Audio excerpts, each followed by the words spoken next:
Winning cures everything. Now for your hosts, Gary and Chris.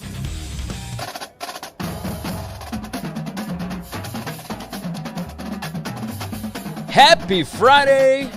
We got a week from Christmas Day. Good gracious. It's Winning Cures Everything. I'm Gary. And I'm Chris. And lots to discuss today. We're going through our NFL preview, which we typically do on Wednesday, but because of my shitty internet service, we get to do it today. But so far, everything appears to be okay, I guess. I'm guessing. Sure. Does it seem good to you? Yeah. I got through several Zoom calls earlier for my other job, so I think we're okay. But yeah, we got some stuff to talk about with possible playoff boycotts and the Auburn coaching search and everything else. McKinnon jumps in. Happy Friday, gents. If you would like to jump in, whatever platform you are watching this on, the chat will populate right here in the bottom left-hand corner of your screen. We're on Facebook. We're on YouTube. We're on Periscope. We're on Twitch. Go ahead and jump in. Knock it out. Akbar says that favorite people, Chris and Gary. That's what I'm talking about. I'm glad I'm somebody's favorite person. I would say I appreciate that. I really do. For sure. So you can jump into the conversation, help out. The times have changed, right? The times, who knows when we're going to be going live. Some days it'll be 1, some days it'll be 3, some days it'll be, who knows? But we'll figure it out. It's Monday, Wednesday, Friday. There's also the podcast. You can always jump in and subscribe to that in case you missed the live show. Make sure that you subscribe and leave a nice 5-star review. We would certainly appreciate that. SBRpicks.com/NCAAF is where you can get all of our college football gambling content. And we got bowl season coming up. We got some crazy stuff going on. It's going to be a good time. It's going to be a good time because it's going to be nuts. I don't even know what's going on. Did you see Coastal Carolina and Louisiana are talking about playing in a bowl game because they couldn't play this week? Yeah. Does that mean that Coastal has just given up the ghost on the whole New Year's Six thing? Well, I don't think if they think Cincinnati's going to win, then it won't matter. Yeah, I guess so. But if Cincinnati loses, then yeah, they're giving up that. But they're talking about it, so they haven't given up anything yet. Yeah, no, you're right. You're right. They haven't given up yet, but man, that did disappoint me a little bit when I saw it. I was like, come on, man, like y'all get with the program. Like we're going real. Well, they're not getting it unless Cincinnati loses. Yeah, I'm afraid you might be right. Chris, I love the shirt, brother from Akbar. Michael Curtis jumps in. What's up, guys? Watching from New Hampshire. Hey. Not Hurricane Gale. What is it? Winter Storm Gale? Is that it? It dropped like feet of snow up there. Yeah. Good gracious. So, hey, best of luck up there dealing with all that snow. We don't get none of that. You guys be safe. Michael said, "What's up, fellas? Happy Friday from the Rocky Mountains." Hey, there's some more snow right there. That's what I'm talking about. So we got guys watching from all over creation. Let's go ahead and dive into the topics of the day. And the first topic, and we're going to try not to spend forever on these. Brian Kelly, Notre Dame's head football coach, he is threatening to not play in the college football playoff. He said on Friday that if the Irish are chosen to make the college football playoff, they would consider not playing if families are not allowed to attend the semifinal game. During a Zoom call previewing the ACC championship game, Kelly made pointed remarks about the need to have families attend the games. These were his quotes. I'm not sure we'll play in the playoffs if the parents can't be there. Why would we play if you can't have families at the game? If you can't have families at bowl games, why would you go to a game where your families can't be a part of it? What's the sense of playing a game in any area of the country where nobody can be a part of it? Let's see. He said maybe they, the CFP, need to spend a little less time on who the top 4 teams are and figure out how to get parents into these games because it's an absolute shame and a sham if parents can't be watching their kids play. This all has to do with the Rose Bowl. Bill Hancock, the executive commissioner of the CFP, came out and said that, they're still planning on moving along with the Rose Bowl, even if no fans are allowed. Now, they are in talks with the state of California to loosen the restrictions, at least in that area where Pasadena is. It doesn't make any sense to me why you would keep the game there if you can't have fans. That just doesn't make sense. Not just not fans. What is the purpose of having the game there when that is LA County is the most restricted area of our country? Yes. Why would you bring a couple of hundred people to, if you got to have the families, a couple of thousand people to an area to play a game in which they can go nowhere and do nothing? Yeah, Kelly said, why can't it be the Rose Bowl in Las Vegas or the Rose Bowl in another town. Where's the flexibility for the student athlete? I've told you before, move all of this shit to Texas and Florida, okay?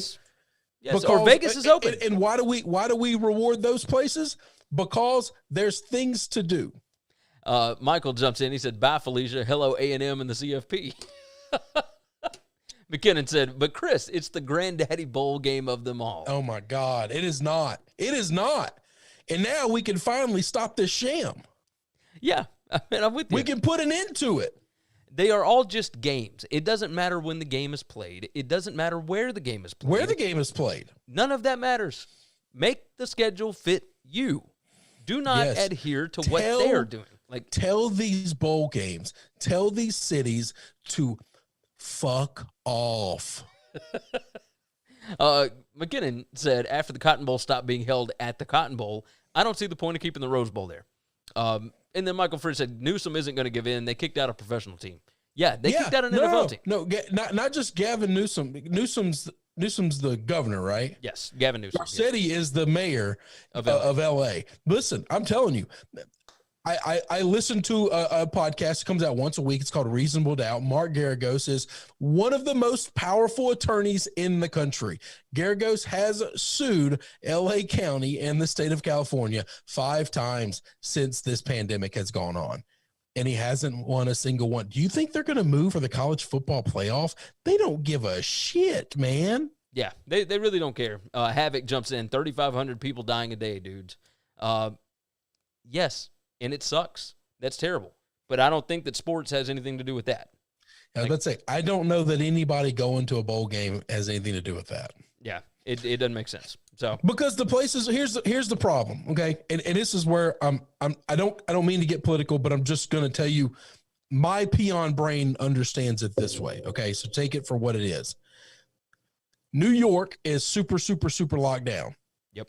Florida, super locked down or super open, about as open as you can be. Yes. Right. They both are about having equal results. Yes. I can't explain how and why people are dying, and I don't know how to stop it. But I know that if New York is super locked down and Florida is super wide open and the results are the exact same, being locked down and being open isn't changing anything. It really doesn't change. That's how my brain interprets it. No, okay? I'm with you. I understand that. So, I mean, it makes perfect sense to me. So, this is going to be interesting to see what they end up doing. I'm curious what the selection show is going to look like on Sunday. And we will have a podcast out after that. Chris, you might be in Nashville, right? So I will be. We'll figure this out. So one way or another, there will be a show, whether it's just me or just Chris or both of us or something. We will figure something out. It's not population density because it's all per capita. It's all the information's per capita. It's the per capita thing. It's not population density. If they don't want fans, they can keep it there. If they do, they can move it. It's that simple. Agreed. It's up to, look, the reason that they are even working with the Rose Bowl is because of that long-term relationship that they've had forever. It's all the old white hairs and handshakes and everybody making money off these kids, and it is what it is. So, let's see. Havoc said anti-maskers ruined games for using. Okay. We ain't turning this into super politics, man. We're talking about football games. Hell, the mayor of LA threatened to shut off our power if there was mass gatherings. No way the Rose Bowl has fans. Yeah, I did see about that. I don't know that they could legally do that, but I don't know. They can do whatever they want. I don't know what they can do and what they can't anymore anyway. The power. There's is just no one ridiculous. there to stop them. It's insane. It is absolutely insane. All right, let's move off of this one. Let's move into, I guess this could be considered political, depending upon what part of the country you live in. Who is going to be the next Auburn coach? Do you have any idea anymore? I thought it was you, and I didn't realize that the boosters were going to piss off probably the best option for a new head coach. So this is what Auburn coaching searches have looked like forever. Ever. It is never like a hot candidate. It is never like an up-and-coming guy. It's never anything like that. It's always somebody that has ties to Auburn. Has always been like that. Think about Gus Malzahn. When he got the Auburn job, he was the Arkansas State job for a year, or he was the Arkansas State coach for a year, but he had been the OC at Auburn under Chizik, right? Well, Gene Chizik got the job. Chizik was hired as a 5-19 coach from Iowa State. There was no but upside. we talked about how retarded that was, right? How just insane that was. Yes, absolutely. It's insane. That's ridiculous. They did the same thing when they brought in Terry Bowden, who was okay at Samford, not great, but that was a Division II school. Like, he wasn't a national championship winning Division II head coach. No, Bowden came with a name. That was the reason Bowden got it. Well, that and the ties to Auburn. Right? He was somebody's son. His daddy was important. Yes, but there was also the ties to Auburn. That's what all of these have in common, right? Tommy Tuberville, that was a strange one. They hired Tuberville. Something got worked out there.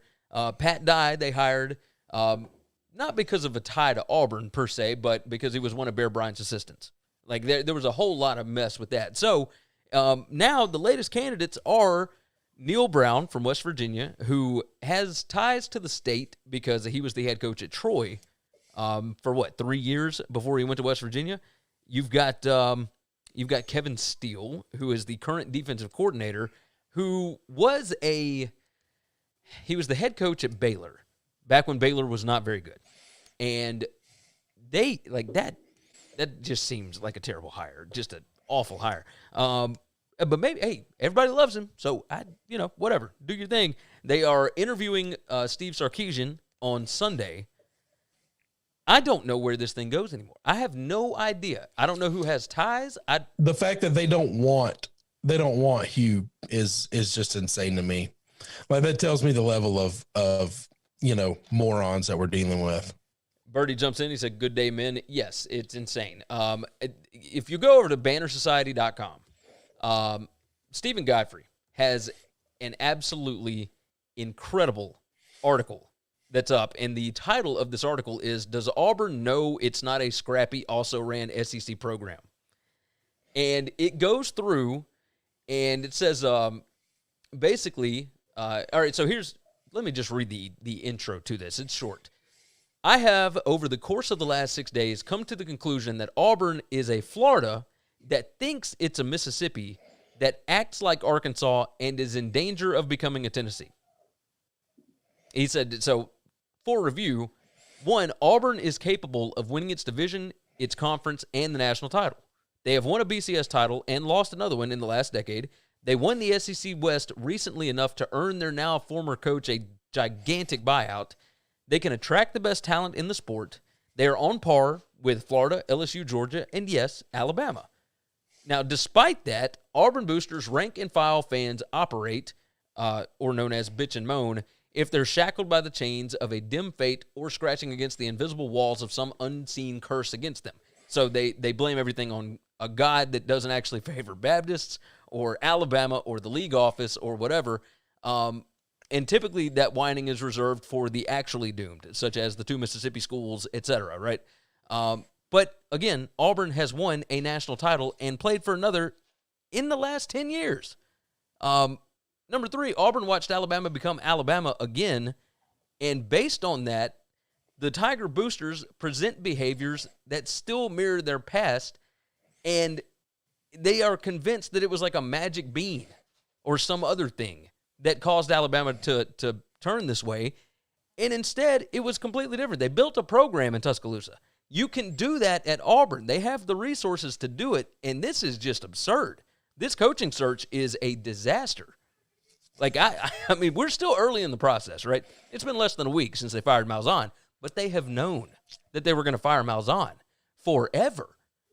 So if you were going to fire him and pay over $20 million, how do you not have a plan? I don't know. I think all these ADs are bad at their job. We've been over this before. I think they're all really bad at their jobs. But this is not the AD. This ain't Alan Green's thing. Like, the AD at Auburn has never been anything. Like, he ain't the one calling the shots. The issue right now is they don't really have one person calling the shots. They got a bunch of dudes that are all trying to call their own shots. That's a different problem altogether, and you can't do that job. I mean, it's impossible. It's in any. I mean, you can't run these things by committee. That's not how they work. You know why Texas has had so many problems? We always talk about there's too many. Yeah, there's too many cooks in the kitchen. That's what Auburn's got. No, but Alabama had this for a long time, and then finally they hired Nick, and Nick said, if I come, all you people are going to leave the checkbook and get the hell out. Yeah. That's what you need. But Auburn doesn't go for the big names. They don't even reach out. That's because they can't tell them what to do. It's insane. It's absolutely insane. So we can move off of that one. Let's talk about the Week 15 preview for the NFL. You ready to jump into it? Yep. Let's do this thing. All right. Week 15, starting off. Now, we're going to go ahead and give you one pick that Chris made last night. Yes, I did have the Chargers minus 3.5 last night, or plus 3.5 last night. For the Wednesday show. I absolutely had that. I'm counting that. I had it. Gary's internet went out. That's not my fault. I've got it written down on my notepad. It's the first pick. Ben jumps in. Underneath all a bunch of other stuff. Oh, yeah, it's right there. Ben jumped in. He said, weren't you guys bragging about picking Freeze to be the next coach since October the other day? Yes, we were bragging about it because I can't help it that they've made I cannot help it that some booster jumped out there and put his dick in his mouth, okay? I can't help that. God, that's not my fault. You are on one today, brother. I was right. I was right. All right, let's move into the Saturday slide. There's only one game that I want to bring up here. Okay. That we have got the Bills at the Broncos. Broncos a 6.5-point underdog. I haven't updated these lines. Is that still what it is? I'm getting there right now. That's all good. So Bills at Broncos. Look, the Bills had a big time win on Sunday night. It's pretty much 5.5 across the board. 5.5, and that sounds about right. I figure we are going to get a tough Broncos team and a Bills team that has a bit of a letdown. Like, I could still see the Bills winning, but this is in altitude. It's on a short week. You just had a massive win that pumps you up in the playoff standings. You know, you've got all these different things going. And so, you know, you've got all these things going on, and I think the Bills could be in trouble here. I don't know that they're in trouble. I don't know. I mean, you know, I do think the Broncos are going to come out. They're going to try to play hard, but we could get anything from Drew Lock. We really could. So yeah, it just kind of depends on which one of him shows up. KJ Hamler has been playing really, really well lately. He has. So yeah, I'd kind of like the Broncos in this spot. I like the dog. I like the points, but it wouldn't shock me if the Bills covered and are still rolling. Agreed. Moving on to Sunday, talking about the noon slate. Pats at the Dolphins. Dolphins 2.5-point favorite. Is that still our thing? I'm not seeing it. Getting right back there. Hang on, give me a second. I'm pulling up SBR odds. It's 1.5 across the board. Okay, I like the Dolphins here. I think their defense is going to be able to stop the run. They're going to force New England to be uncomfortable, and we already know how the Pats play when they go down to Miami late in the season. I mean, it's just always been like that. So it's early in the season. That's just not true. It's early in the season when it's hotter than hell down there. Right now, it's 60 degrees, and anybody can play in 60-degree weather. Yeah, maybe you're right. So now, let me tell you why you're wrong about this one. Okay, go ahead. Bill Belichick eats rookie quarterbacks for lunch. Okay, i.e., 2 weeks ago, Josh, what's his ass for the Chargers? Allen. No. Whatever. Not Allen, Herbert. Justin Herbert. Not Josh Allen. Yeah, Justin Herbert. That's it. Yeah, sure. Yeah. He beat him. He beat the hell out of him. That's true. He beat the hell out of him. This is what he does to rookie quarterbacks. Yeah. So you'll want to be looking at the under in this game, and you'll be wanting to play the Patriots. I can get with that. I can definitely get with that. Let's see. Damian jumps in. Everybody talking about the horse that's behind me. Yes. Lots going on in the chat. You guys keep that thing rolling. Yes, I do like the Dolphins this week, but you make very excellent points here. There's no way I would ever bet a rookie quarterback against Bill Belichick. I just wouldn't do it. That's a pretty strong He's like point. 28-5. Yeah, that's insane. I mean, the number that have beaten him is so small over 25 years of being a head coach. It's just too small to deal with. It's not a good bet. I will say that. It's not a good bet. All right. So staying on Sunday at noon, we've got the Bears at the Vikings. Vikings a 3-point favorite roundabout. Yep, that's across the board. 3.5 at a couple of spots, but mostly 3. It's 3. So the Bears, we've talked multiple times about maybe they can get hot here late, whatever, but they're going to Minnesota. Minnesota has been playing pretty well as of late. Kirk Cousins, now that Justin Jefferson has emerged as a number one wide receiver, that offense looks a lot better. Like I would have to go Vikings here, I think. Man, I don't know. This is the weirdest ass game of the week. The Vikings are just so weird. One week they'll play great, the next week they'll play terrible. The Bears are the exact same. If both of these teams played their best, I would take the Vikings. If both of these teams played their kind of weird bad off games, I'd take the Bears. Yeah. Like Trubisky has not played awful, but he still ain't good, and I don't think he's as good as Kirk Cousins. So no, he's not as good as Kirk Cousins. But I'm not gonna bet this one. If I had to, like I'll take the Vikings at home, but I don't know. That Bears defense can certainly slow down Dalvin Cook. I don't know. This is going to be a weird one. Staying in that same time slot, Seahawks headed over to Washington, D.C. to face off against the football team. The football team is, let's see, they were a 5.5-point underdog. They are now a 6 to a 6.5-point underdog. Yep. A lot of tickets coming in on Seattle, and Seattle typically does pretty well when they have to come to the East Coast for that early game. I don't know, though, man. Washington, we know Dwayne Haskins is going to be playing. I think that's probably why this line is going up, because Alex Smith was ruled out. I still kind of like Washington here. I think the defense can slow down Seattle a little bit. Am I crazy for rolling with Washington? Because of the defense? This is a game I'm staying away from. You know how much I've loved the football team all year, and I've done well picking with them. I think they're good. Defensively, they're going to give Seattle a few issues, a few problems. I just don't think that between Lockett and DK, I don't think these guys are coverable. I think they're going to get open. They're going to make big enough plays to keep Seattle ahead enough to win the game in the cover. But I like Washington. I like the football team. It wouldn't surprise me if they do well. I think Haskins is going to have a hard time moving the football at all. They're going to need, in order for Washington to cover this game and keep it close to win, they are going to need turnovers. Yeah. And Russell Wilson's, as of lately, has been loose with the football, so maybe they can get it. But Birdie jumps in and says, Pete knows how to get his team ready for the playoffs. Washington has had a tough road schedule. Don't think Washington can score enough to cover here. That's the problem, I worry if Seattle gets up by 2 scores, I don't know how Washington comes back. That's the issue. Yeah, you got a point there. You got a point. All right. It's the only thing that scares me. Moving into the Sunday afternoon games, the Eagles at the Cardinals. Cardinals are a 6.5, 6-point favorite. Depending on the book that you check it out. Of course, you can always go to SBR Odds to shop for your lines. I kind of like the Eagles in this spot. These are two comparable quarterbacks right now. I know Arizona's at home. I think I'm going to take the Eagles here. They look a little more competent. The defense has looked okay lately. I kind of like the Eagles. There's a lot of public's all over the Eagles. Yep. But I do still kind of like the Eagles here. I'm going to rob a collar.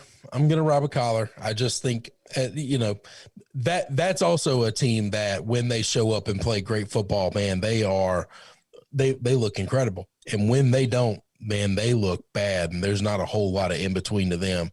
If they play their best at home, they're going to beat the hell out of this Eagles team. Now, if they don't, then the game's going to be there to get got. But I'm going to ride with Murray. The Cardinals did look good last week against the Giants, but Birdie said, I'll tell whichever side you pick in the Eagles game, Gary. I have no opinion. I've tried to find something, but have not been able to, so I'm tailing you on this one. Look, I will say this. With Jalen Hurts at quarterback, they ran a different style of offense. I don't know that Arizona can stop that. I think that the Eagles can keep this thing close, and that's why I would ride with them. It's a lot of points. Yeah, it is a lot of points. So, I just don't trust Cliff Kingsbury. No, I'm with you. I'll just take the better quarterback. That's all. That makes perfect sense. The Chiefs and the Saints, live from New Orleans. A lot of tickets on the Chiefs, of course, and the line has not moved. It is Chiefs -3 on the road, and I'm kind of surprised because there's a lot of public action on the Chiefs here to cover 3, and they ain't moving the line, and it's kind of freaking me out a little bit. I mean, it's not that. It's 64%. No, but it's not just at SBR. It's been like that all week. Like opening line, when it came out, it was at 3, and immediately it was like 90-something%, and it stayed like that through the week. On Wednesday, when we were going to talk about it, it was 90%. So yeah, but and there's now been it's some caught buyback. back up. Yeah, now the other team's bought back without moving the number. That's great. That's awesome. Yeah, you won't buy back without moving the number. I guess then you can't get middled. Yeah, no, that's a very valid point. I don't know. What are your thoughts here? I would imagine Kansas City looks like the much better. Kansas City's the best team in the league. When Kansas City shows up and plays their best football, nobody can beat them. Nobody can beat them. Okay. Yeah. And Taysom Hill and them, they don't have the offense to hang. They need their defense to play great, to play perfect, to hold this Chiefs team down. I don't think that's going to happen. I'm taking the Chiefs. Laying the points. Birdie said non-conference, men. Potential Super Bowl matchup. Neither of these teams are going to show anything. I lean Saints. And that would be the only reason why I would lean the Saints. But Kansas City. Now, if the Chiefs aren't showing anything, then the Saints aren't showing anything either. Agreed. Which means they're going to be just as vanilla and just as easy to slow down. Yeah, but the Saints. Like that logic doesn't make sense. No, that it was going to hurt one team and they going to hurt the other? If the Saints make the Super Bowl, there's going to be a different quarterback under center. I mean, would you take a Taysom Hill-led Saints team to make the Super Bowl? No, but I also would have never taken a Nick Foles team to win the Super Bowl. That's a valid point. That is a very valid point. Let's see. Matt Miller said Breeze is back. It doesn't matter. Is he back this week? No, I don't think Breeze is back. I don't think so. Maybe I'm crazy. I don't know. I thought I had read up on that. Moving into Sunday Night Football, and these are your boys, the Brownies. Brownies going to New York. Opened at 3. It is now out to 6.5, depending on the book. Everybody's saying Breeze is playing. I'll be damned. Then you know what? I actually like the Chiefs even more. Yeah, I think so too. I really do. I don't think a gingered Breeze, he's going to be timid. This dude broke 11 ribs, and he's 41 years old. Yeah. I'll take Chiefs. I'll take Chiefs on that. All right, I'm not leaning Saints anymore. No more. All right, it's funny how the better quarterback comes in and we feel more confident betting against them. It's kind of strange. Well, the other quarterback's at least healthy, and he's an old man that can't throw the football. I mean, you're 100% right. So moving on to that Sunday night game, Brownies and Giants. It opened at 3. It is now out to 6 or 6.5. A lot of love for the Browns. They are on fire here lately. They did get beat by the Ravens on Monday night, but it was back and forth the whole game. That was a classic. At least it wasn't a blowout. It's the first time we've played the Ravens or the Steelers and one of the big brothers and didn't get blowed out in a while. How you feel about this one? Giants got blown out last week. I think we're going to kick the shit out of the Giants. I think so too.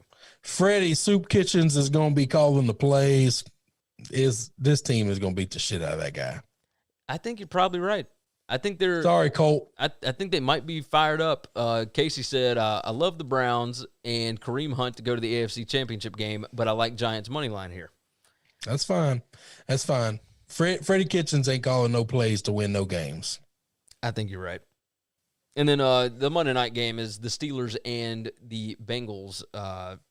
13. I have no idea how. So next year, ESPN is getting the option to flex. Well, that's nice. And they need to because of games like this. Yeah, this is a disaster. Because if you thought this was going to be Joe Burrow and Ben Roethlisberger, I could see how that would be an interesting matchup at the end of the year where all rookies are no longer rookies and they're playing well and all this other stuff. This is just going to be a garbage-ass football game. Damian jumps in and said, my question about the Saints is why the hell would they pay Jameis Winston all that money they offered him if they were never going to use him this season? They only paid him $1 million. Or less I was about to say, I think they're paying him like $1 million or $2 million. Yeah. It's all that money, he's one of the lowest paid backups in the league. Yeah. He went there to learn under Drew Brees and Sean Payton. Yep. That's it. look, Cincinnati is just dreadful They're right terrible. now. They're just a terrible football team. But at the same time, the Steelers typically play down to the level of competition. The only way to go with this one, I think, is to roll Pittsburgh because Cincy is down to like one quarterback. Like, I think that's the way to go. Awful. But Pittsburgh has played terribly the last 2 weeks. Yeah. I don't know. Yeah. It's awful. It's just awful. Yeah, it's pretty bad. It is pretty bad. What are your official picks? All right, official picks. Won the Chargers last night plus 3.5. I've got the Pats plus 2.5. Right now, you can only get them at 1.5. I've got the Chiefs minus 3. I've got the Browns minus 3.5. What's that line now? It's at 6 or 6.5. Holy shit! Yeah, it moved I'd up still much. lay the 6.5. So, and the Giants are having some COVID issues. Oh, as well. yeah. They're having some COVID issues and stuff like that. So yeah, I'd still lay the 6.5. I'm not worried about that. Yep. And then I've got the Titans it was minus 8. Let's double check that line now. Tennessee is minus 11, and it's actually off the board at some of the books. The lines. Yeah, it's not even up a lot of places. So it opened at 8.5. I had it at 8.5. I'd take it at 11 right now if I could get it. Yeah, I think Tennessee will. I think they're going to kick their ass. I think they're going to be missing their center, which is a real big problem. I think they're going to be missing their quarterback, which is a real big problem. I think they're going to be missing their best receiver, which is a real big problem. So we've got Chargers, Pats, Browns, Titans. What was the fifth one? Chargers, Pats, Chiefs, Browns, Texans. Oh, or Titans.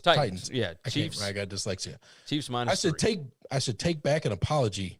Damian said, I don't know. I don't remember apologizing to anybody. You never apologized for your thoughts on the Steelers, and I don't blame you. No, so, nor would I. My official picks, I'm taking the Rams minus 17. I know it's a lot of points, but this Jets team is dreadful, and without Greg Williams, they are putrid, so it is what it is. Birdie said, good luck. Go Eagles. Appreciate you guys. We had another guy ask if we were going to go over the college games for tonight. We went over them on Tuesday's show for SBR. So go over to YouTube, check out SBR Picks, and the Tuesday show is over there. You can check it out there. I'll give you one here. It's Arizona State. Take it. That's on Saturday night. That's not tonight. I thought that was tonight. Shit. Yeah. I was looking forward to watching something tonight. There's games tonight. I know, but not the one I want. Wait, I mean, UAB Marshall starts here in just a little bit. So. No, the late night game I thought was that one, and I forgot it's Oregon USC, and I don't want to watch that. Yeah, it's the Pac-12 title game, man. It's, whatever it is. It's a shit ball game. Yeah, it kind of is. Between two bad teams. Rams minus 17. I'm taking the 49ers minus 3 against the Cowboys. I'm taking the Broncos plus 5.5 against the Bills. I think I can actually get a 6. Yeah, I was going to say, we just talked about that one. That one was 6 or 6.5. No. It moved down to 5, didn't it? Oh, you're right. It was 6.5. It moved down to 5.5 across the board. I got it at 6.5 when I bet it on Wednesday. Yeah. I was going to say, yeah. Yeah, it's 5.5. 5.5 is the best. Pinnacle. So Pinnacle's got 6. So if you can go to Pinnacle, knock that bad boy out. I am taking the Eagles plus. I got them at 7 when I bet it. Now it's 6.5. I think is the best I can get. Nope, there's a 7 at Bet Online. And then I'm taking the Browns. I got them at 3.5, and now at 6.5 is I think the best you can get. So I don't know. There's a 6 at Bookmaker, and somewhere else. Now either way. So there's a couple of spots where you can still get a 6. Matt Miller said, "Isn't every Pac-12 game shit?" Kind of seems like it this year because you never know what you're going to get. So yes, is what it is. So Ryan said, "Hey guys, I'm taking the Cardinals because the Eagles have no secondary." I like it. Hey, that works for you. That works for you. It. All right, that worked out well. Have a ask if Henry gets 2,000 yards, can he be the MVP? The answer is no. Nope. That's sadly it is a quarterback-only position now. It most certainly is. It's the same as the Heisman. Is what it is. Now the Heisman may go to Devonta Smith, but I mean we'll see. All right. He ain't getting it either. Probably not. All right, let's go ahead and head out of here. This was a shorter show, and that works out well. So, all right, we appreciate you guys. Make sure that you tune in with us tomorrow morning on the SBR Picks YouTube page, 11 a.m. Eastern Time. We're going over the closing lines for Championship Saturday. It's going to be a fun one. Championship weekend, man. So we got games tonight. We got games tomorrow. We got NFL games tomorrow. We got NFL games. It's going to be a fun weekend. So join us tomorrow morning, and I think we're going to have fun. I think we're going to have a good time. Make sure that you subscribe everywhere you need to be subscribed. Go to winningcureseverything.com. Go to sbrpicks.com/NCAAF. William Bush said that he's going to be there. That's what I'm talking about. Sebastian said, can y'all help me out? I need 3 locks for tomorrow. You can join the show tomorrow, and I will tell you what my picks are. So we'll go from there. So I've got some favorite bets for tomorrow morning, and we'll give them out on the show. Let's do this thing. You guys take care of yourself. Take care of each other. And hopefully we can cash some tickets this weekend. Thanks for checking out Winning Cures Everything. If you want to keep up with us, hit subscribe on YouTube or your favorite podcast app. Visit the website at winningcureseverything.com, or you can like us on Facebook or follow us at Winning Cures, at Gary WCE, or at Chris B. Giannini on Twitter. Share out the show, leave a nice review, and make sure